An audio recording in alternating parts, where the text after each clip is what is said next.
Update 5 is almost here with a heap of new stuff, and we're going to cover everything confirmed so far. So if you're excited for Update 5's release on the 26th of this month to experimental, keep watching, and seeing as we've got signals on the way, if you'd like me to do a railway signal guide, do hit the like button to let me know you're interested. Now first we will be covering the most recent build system changes video, followed by everything else we know. So the first new addition to the build system is a quality of life addition where we can now place ramps diagonally. This is a great little addition which always frustrated me in game that we couldn't do it. Also notice at this point that the foundations now require iron plates as well as concrete, so some new build items may be more expensive than before. But this is no doubt due to the game balances as the game develops. Our second topic is clarifying some of the uses of zooping, and zooping will allow us to build 10 items at once in either a diagonal, horizontal or vertical line. This affects foundations, walls, railings and other decorational pieces, as well as logistic items such as the conveyor and pipe poles, but not machines. Stairs are also receiving more snapping points, and so will walkways. In fact, walkways will now be able to snap to machines automatically, but you can also clip into them using the soft clearance, which we'll talk about later. And I love this as I've always enjoyed integrating walkways into my builds.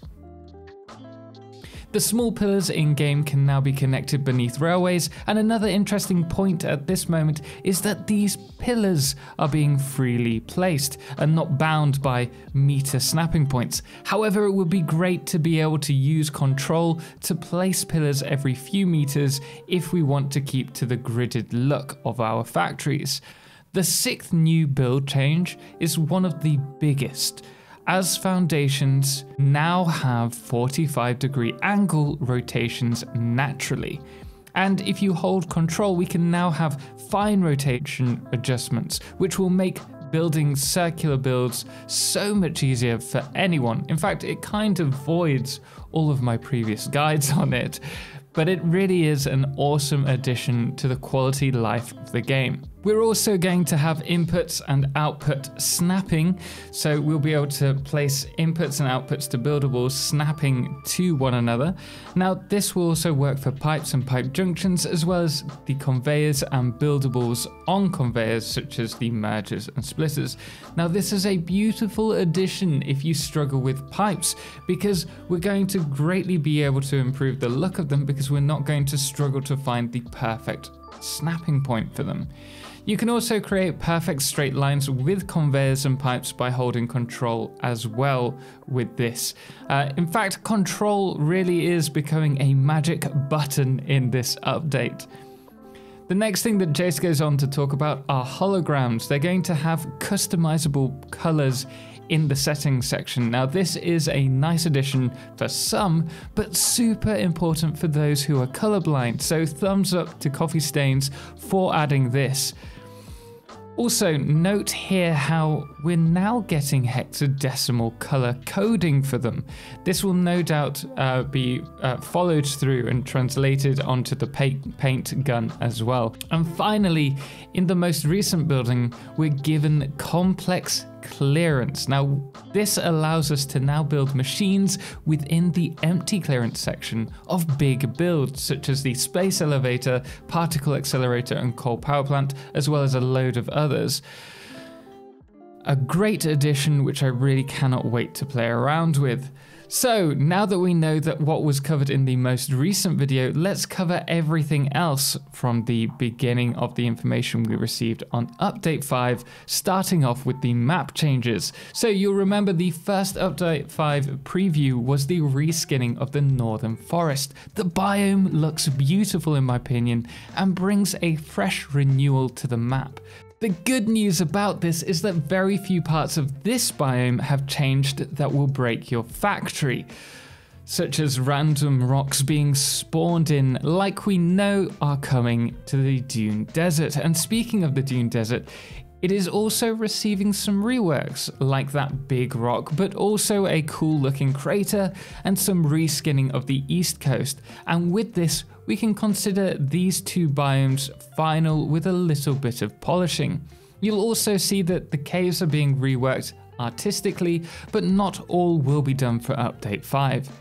The spiral coast and the plateaus in the west of the Dune Desert obviously will receive some love, but that's not confirmed for Update 5. So if you have a factory in the North Spire coast, I suggest you remove it. And you can also see from this map that we can expect changes in 2022 onwards that will cover a lot of the west coast of the map and may impact your factory. And this also includes the red jungle over in the east. However, the East Oil Islands are safe. The new water flow system and waterfall skin update, along with the water reflections, will not be coming in Update 5, but then again, take everything that Jay says with a pinch of salt, because you know, he likes to troll us. Hard. Really hard. In our next teaser, things started to get a little bit spicier, with new railings that can also be placed on diagonal ramps. This teaser also showed off a blurred out new vehicle station, which we'll talk about soon, but first we have the Cosmetic Buildables teaser. This was the next one, and it shows off all the new items, including roofs, diagonal walls, new glass windows, smaller pillars, and different decorational skins such as concrete pillars, as well as beams and many more cosmetic items. Now, if you want a breakdown of all the new items, do check out my previous video on this. I'll post a link above. But obviously the biggest new additions to Update 5 in this video are the new quick switch system, as well as soft clipping features to building, which allow us to clip decorational items into various buildables, as well as the new Zooping build mechanic, which we mentioned earlier, which allows us to build multiple walls and foundations at once, similar to Smart Mod. Following this video, we were tipped off that the vehicle automation will receive improvements as well in Update 5, replacing the current vehicle pathing to use splines, which will make the vehicles drive more reliably around the world and jutter less when they're only just viewable. They'll also handle obstacle avoidance better, and if they happen to fall off a cliff, well, vehicles will now magically be brought back onto the track using tiny nano machines. Yes, that means our vehicles won't fall through the map. Well, at least not permanently. There's also a new truck station which can be placed on a current path selection and has two inputs and outputs, giving it a nice buff to throughput. Along with the new UI on the truck station, vehicles will now take only the required amount of fuel for the trip it's doing, which again should help make the vehicles much more reliable, but because of this, vehicles will have to run on a closed loop circuit. With these circuits, you'll also be able to name them and copy them to other vehicles that are the same type, so you can easily increase the throughput of your truck lines by adding more trucks once you unlock the Mark II or Mark III miners. It's also been confirmed that these vehicles will queue at stations if a station is already in use, so make room for queuing in your builds. I will admit though, at this point I was psyched to use vehicles in Update 5. However, all of that changed when Coffee Stain gave us the train signals and collision teaser. This one was a huge curveball, which I thought they'd only show off as part of the main update release. And you all know I'm super excited for this.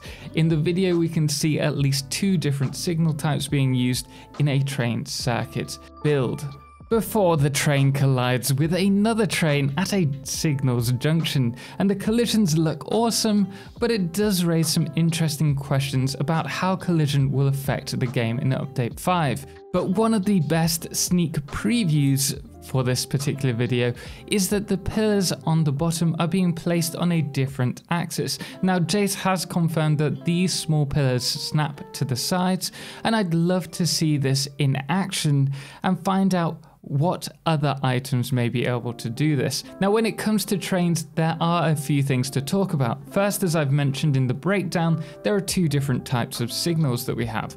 For a breakdown on what they do check out my in-depth breakdown of the video. But in short, we have a block signal used to create segments in a track, and we have a pathing signal which allows a train to reserve a section of track to travel along. For basic tracks, you can just use the blocking signals, but for more extensive tracks, you'll want to use the pathing signals. And don't worry, if they're set up correctly, two separate trains will not accidentally merge into a single block, as trains do reserve the blocks in advance, greatly reducing possible accidents. I also mentioned in a previous video how rails that are too close may cause trains to collide. This is not the case, so only if the rails actually merge or clip through one another should this happen. So that 40,000 kilometer line of railway that I redid was for no reason. Thanks for that.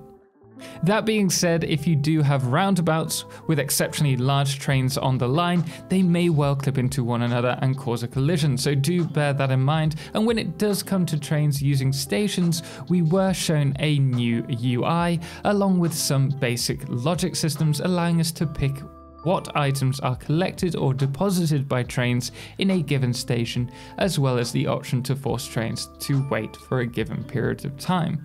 This is a very basic logic system, but it could point to us receiving logic gates later on. I really hope we do get them. I'm so excited for that. Another observation that can be seen in this moment is if we look at the bottom of the screen, we can tell that we're in a train, and there's actually a little direction for the keys saying A and D will change the line that we're on. So this, I presume, is a new change coming, which allows us to manually change which line we're on when it comes to a junction. Going back to train stations, they do require you to place your own signal at the start and at the end of the stations, should you wish to use them. And with this in place, trains will queue for stations, so make sure you have enough blocks set up in a given railway to cover a backlog of trains. That being said, one of the coolest additions for all of us are the crashes. Once a train crashes, the items will remain in the train and can easily be repaired by pressing E at the crash site.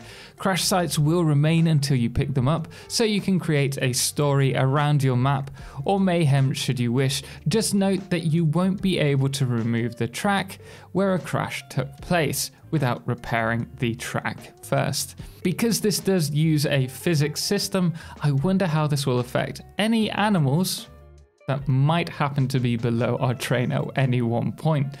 So I might have to try this out. Now I know the block system may be a little bit confusing at first, as there won't be a visual system for the train blocks, but if this is something that you feel you need and want, be sure to ask for it on the Q&A site when Update 5 is launched. They do want feedback on all of this. A few other important questions have been asked in regards to trains, such as how these signals are placed and if they snap to the edge of the rails, which they do. Now, trains also won't crash off of the track if the track ends. It will just stop like it currently does. And so far, Update 5 really does look like it's going to be a monster update. And I am really super excited to play around with it in just under 2 weeks now. But don't worry, if all of this feels like it's a little bit overwhelming, we will cover everything soon after it's released. So make sure to subscribe for more. And if you're thinking about starting a new save, why not check out my most recent guide on things I wish I knew when I started playing. Really, it could save you a lot of time. Anyway, guys, thank you so much for all of our supporters, most notably our Solar Eclipse patrons, the Calamity and Cerebral Tag, as well as our Lunar Eclipse patrons, Dixie Chris and Lord of July, as well as our Blood Moon of the Day, which today is JP Norman. Anyway, guys, until next time, thanks for watching, and as always, ciao for now.